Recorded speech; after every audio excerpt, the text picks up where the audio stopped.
नमस्कार, आप देख रहे हैं एजेंडा विद मीनाक्षी। राम मंदिर चढ़ावा चोरी और वित्तीय अनियमितता का ये मामला इस समय देश का सबसे संवेदनशील मुद्दा बना हुआ है। विशेष जांच दल यानी कि स्पेशल इन्वेस्टिगेशन टीम एसआईटी की जांच, ट्रस्टियों के इस्तीफे और आरोपियों की गिरफ्तारी के बाद कई सारे गंभीर सवाल खड़े हुए हैं। आज मैं इस मामले से जुड़े हुए 10 मुख्य सवाल और उनके पीछे के कुछ ठोस कारण आपके सामने रखने जा रहे हैं।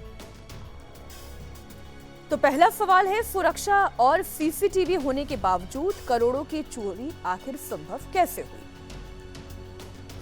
राम मंदिर परिसर देश के सबसे सुरक्षित और हाई टेक निगरानी वाले क्षेत्रों में से एक है, लेकिन एसआईटी जांच में सामने आया कि कैश काउंटिंग यानी कि पैसा गिनने वाले कमरे के सीसीटीवी फुटेज को ठीक तरीके से सुरक्षित नहीं रखा गया और वहां सुरक्षा कर्मियों की तैनाती में गंभीर लापरवाही बरती गई।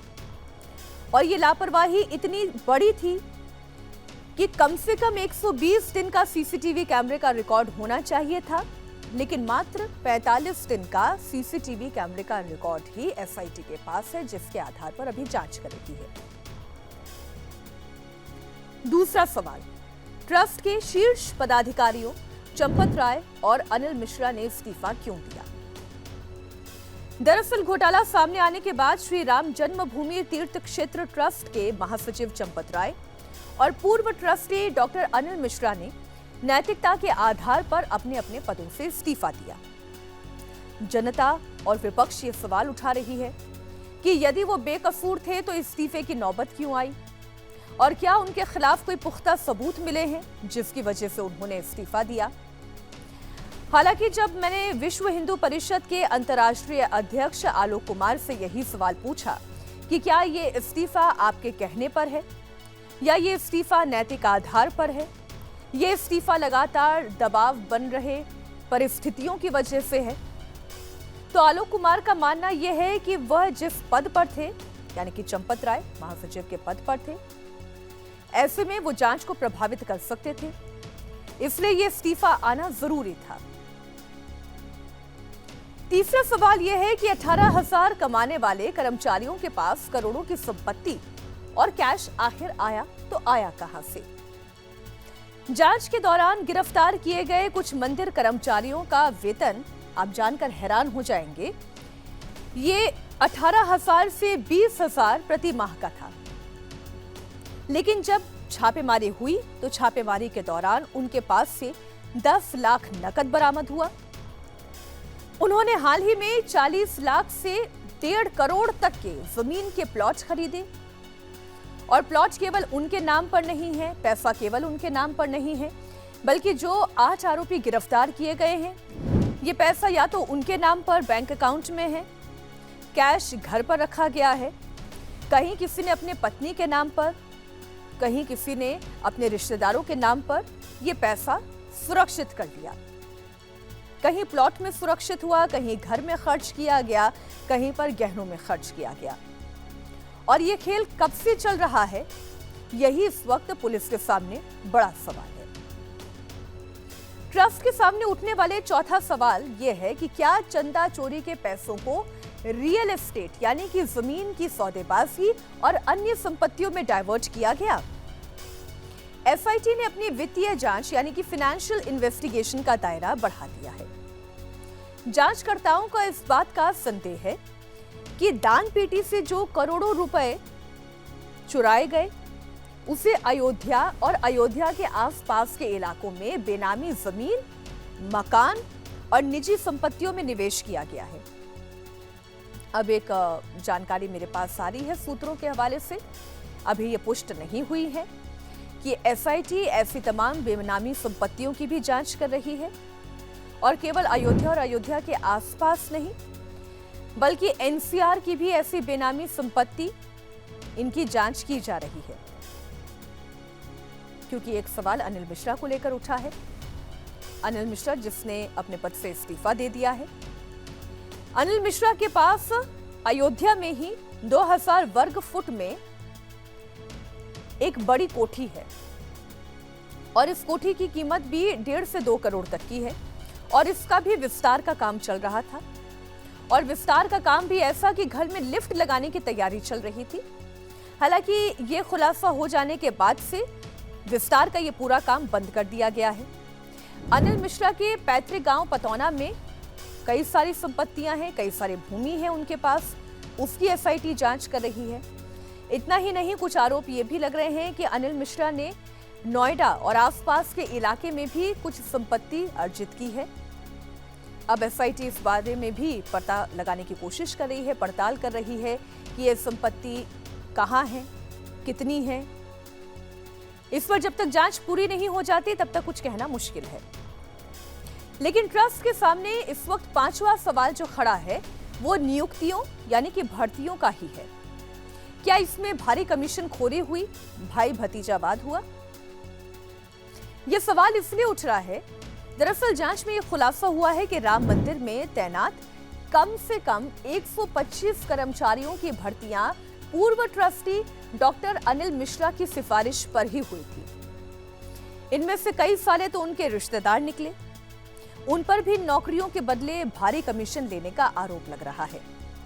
इसलिए अनिल मिश्रा की भूमिका संदेह के घेरे में है।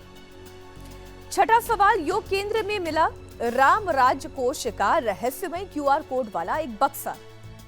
आखिर ये बक्सा क्या है?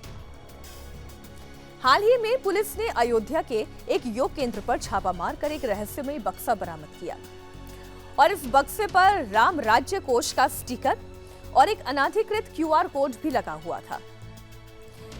अब ये केंद्र मुख्य आरोपी अविनाश शुक्ला के भाई द्वारा संचालित किया जाता है, जिस योग संस्थान की बात कर रही हूं जहां से ये रहस्यमय बक्सा मिला है। और अविनाश शुक्ला कौन है, इसके बारे में भी आपको एक छोटी सी जानकारी दे देती हूं। अभी तक जितने भी पैसों की रिकवरी हुई है, सबसे ज्यादा रिकवरी अविनाश शुक्ला के पास से हुई है। और अविनाश शुक्ला के भाई के हाथों में कुछ नोट भी दिखाई दे रहे हैं। एक थैली सी दिखाई दे रही है जिसमें नोट ही नोट दिखाई दे रहे हैं। तो अविनाश शुक्ला, जो कि आज से कुछ साल पहले तक राम मंदिर परिसर के आसपास मात्र पानी बेचने का काम करता था, उसके पास इतनी प्रॉपर्टी आई कैसे, इतना कैश आया कैसे?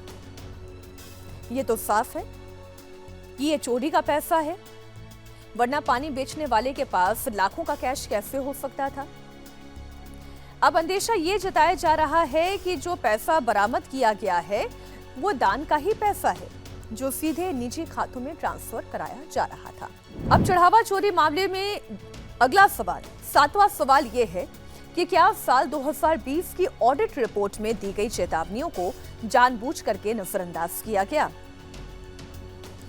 दरअसल कई सारी रिपोर्ट ऐसी हैं जो मेरे अपने कॉन्टैक्ट के हवाले से मुझे मिली हैं कि जनवरी 2026 में भी अकाउंटिंग एंड रिपोर्टिंग प्रोसेस में अनियमितताएं पाई जा रही थी और इसलिए बकायदा ट्रस्ट के ही मेंबर के द्वारा चंपत राय जी को यह सूचित किया गया था कि आप इसे ठीक करवा लें, प्रोफेशनल तरीके से ट्रस्ट चलाएं।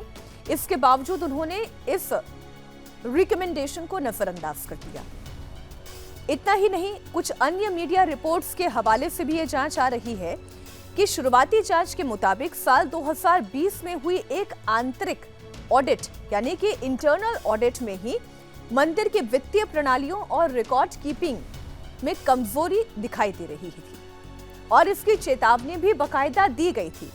यानी कि साल 2020 में पहली चेतावनी दी गई, साल 2026 में दूसरी चेतावनी दी गई। अब सवाल यह है कि इस चेतावनी के बाद भी पिछले 6 सालों में सुरक्षा और ऑडिट के पुख्ता इंतजाम क्यों नहीं किए गए? एक और महत्वपूर्ण सवाल, दान में मिले हुए सोने, चांदी और कीमती रत्नों का सटीक हिसाब आखिर क्या है? 8वां प्रश्न, जो भी कैश वहां पर चंदे में आ रहा था या चढ़ावे में आ रहा था, उसके अलावा हीरा, चांदी, सोना, गहना, ईंट, सिक्के ये अलग से आ रहा था। इसकी अकाउंटिंग, इसकी डिटेल क्या है? क्या यह भी चोरी हुआ है? दरअसल चोरी सामने आने के बाद भक्तों ने केवल नकद ही नहीं बल्कि भारी मात्रा में सोने, हीरे और करीब 200 किलोग्राम चांदी भी रामलला को समर्पित की थी। विपक्ष और संतों का आरोप यह है कि नकद के साथ साथ इन कीमती आभूषणों और धातुओं को भी गायब किया गया है, जिसकी अभी फॉरेंसिक जांच चल रही है। हालांकि ट्रस्ट की ओर से जो लेटर ट्रस्ट के कोषाध्यक्ष स्वामी गोविंद देव गिरी महाराज के द्वारा जारी किया गया था, उस लेटर में साफ लिखा हुआ था कि दान पात्र से चोरी हुई है, गिनती करने वालों ने चोरी की है। चंपत राय ने, अनिल मिश्रा ने नैतिकता के आधार पर इस्तीफा दे दिया है। रही बात जो आरोप लग रहा है कि क्या सोना, चांदी, हीरा, मोती, जवाहरात ये सब भी लूट लिया गया है, तो ये केवल भ्रामक जानकारी है। जो भी दान में आया है, जो भी चढ़ावे में आया है, उनकी बकायदा रिपोर्टिंग है, रिकॉर्ड मेंटेन किए गए हैं, वो ट्रस्ट के पास मौजूद है, वो सुरक्षित है और यहाँ पर कोई प्रश्न खड़ा नहीं होता है।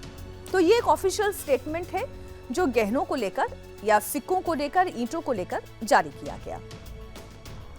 अब नौवां सवाल यह है कि इस पूरे घोटाले का मास्टरमाइंड, मुख्य सूत्रधार आखिर है कौन?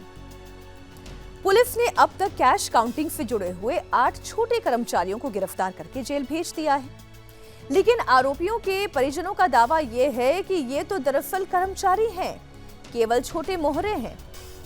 असली मास्टरमाइंड तो पर्दे के पीछे कोई बड़ा रसूखदार व्यक्ति ही है, जिसे बचाने की कोशिश की जा रही है।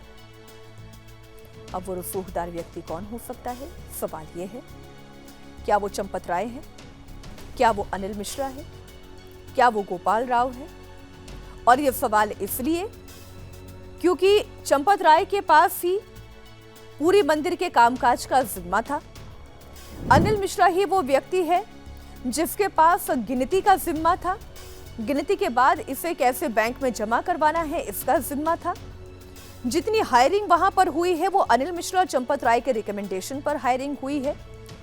तो क्या जो आरोपी गिरफ्तार किए गए हैं, उनके परिजन जिन बड़ी मछलियों की बात कर रहे हैं, वो चंपत राय और अनिल मिश्रा है? अभी तक की हुई जांच में अनिल मिश्रा के खिलाफ तो फिर भी सबूत मिले हैं और वित्तीय अनियमितता के सबूत दिखाई दे रहे हैं। हालांकि वो अपने आप को बेदाग साबित करने की कोशिश में है। वो बता रहे हैं उनका इसमें कोई इन्वॉल्वमेंट नहीं था। चंपत राय की ओर से भी कहा गया है कि उनके पास ये जानकारी नहीं थी कि जो लोग उन्होंने हायर किए हैं वो खुद चोरी में लिप्त हैं। उनके सामने जैसे ही ये जानकारी आई वैसे ही उन्होंने एक्शन लेना शुरू किया। हालांकि जो एक्शन उन्होंने लिया वो उन्होंने निजी तौर पर लिया, बल्कि होना ये चाहिए था कि चंपत राय के सामने जैसे ही ये मामला खुला था, जैसे ही 4 जून को मंदिर में लगे हुए स्पाई कैमरे में पूरी रिकॉर्डिंग चोरों की सामने आ गई थी, उसी वक्त उन्हें पुलिस को इन्वॉल्व करना चाहिए था। चोरी की घटना पर एफआईआर दर्ज करानी चाहिए थी। एसआईटी की मांग सरकार से खुद करनी चाहिए थी, लेकिन ऐसा ना करके चंपत राय ने सब कुछ अपने आप ही संभालने की कोशिश की। चंपत राय को यह समझना चाहिए था ये कोई दुकान नहीं है, ये उनका घर नहीं है, ये राम भक्तों के आस्था का केंद्र है, ये राम मंदिर परिसर है, यहाँ पर ट्रस्ट काम करता है और ट्रस्ट को प्रोफेशनल तरीके से काम करना चाहिए था। लेकिन हर स्तर पर न सिर्फ लापरवाही बढ़ती गई, बल्कि घोर अनप्रोफेशनलिज्म दिखाई दे रहा है और प्रोफेशनलिज्म का अभाव चंपत राय में साफ दिखाई दे रहा है।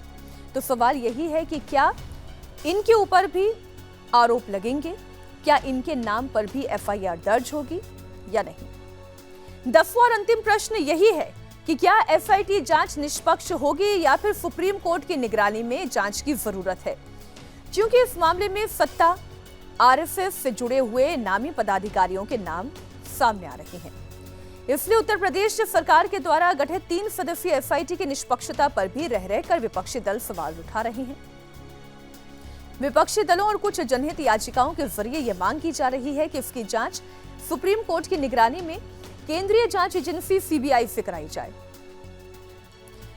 कुल मिलाकर बॉटम लाइन यह है कि 6 जुलाई की तारीख बहुत महत्वपूर्ण होने जा रही है। ट्रस्ट प्रेस कॉन्फ्रेंस करेगी।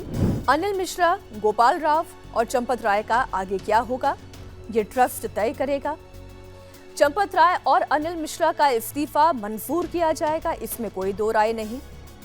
राम मंदिर और ट्रस्ट के कामकाज से इन्हें दूर रखा जाएगा, इसमें भी कोई दो राय नहीं। संभावना ऐसी दिखाई देती है कि आने वाले दिनों में अनिल मिश्रा पर एफआईआर दर्ज कर ली जाए। लेकिन चंपत राय का यह कहना कि राम मंदिर में मेरी सेवा पूरी हुई, इसका सीधा अर्थ यह है कि अब वो राम मंदिर के किसी भी कामकाज में शामिल नहीं होंगे और राम मंदिर परिसर से भी वो दूर रहेंगे। लेकिन एसआईटी जांच पूरी हो जाने के बाद, तथ्य सामने आ जाने के बाद क्या चंपत राय पर भी कोई पुलिसिया कार्रवाई नहीं होगी, ये केवल समय बताएगा। पुलिस और एसआईटी की रिपोर्ट सामने आने पर ही दूध का दूध और पानी का पानी होगा। सबकी निगाहें इसलिए 6 जुलाई की ट्रस्ट की अहम मीटिंग और इस प्रेस कॉन्फ्रेंस पर टिकी हुई है कि राम मंदिर में चढ़ावा चोरी करने वालों पर या चढ़ावा चोरी जिनके आंखों के सामने हो रही थी, उनके सही तरीके से, निष्पक्ष तरीके से, प्रोफेशनल तरीके से एक्शन ना लेने पर ट्रस्ट चंपत राय, गोपाल राव और अनिल मिश्रा पर क्या एक्शन लेता है। आज एजेंडा विद मीनाक्षी में इतना ही। इस पूरे मसले को लेकर आपकी अपनी क्या राय है? इन 10 सवालों के भीतर भी अगर आपके भी कोई सवाल हैं तो आप जरूर हमारे साथ साझा कर सकते हैं। एजेंडा विद मीनाक्षी देखने के लिए बहुत बहुत धन्यवाद।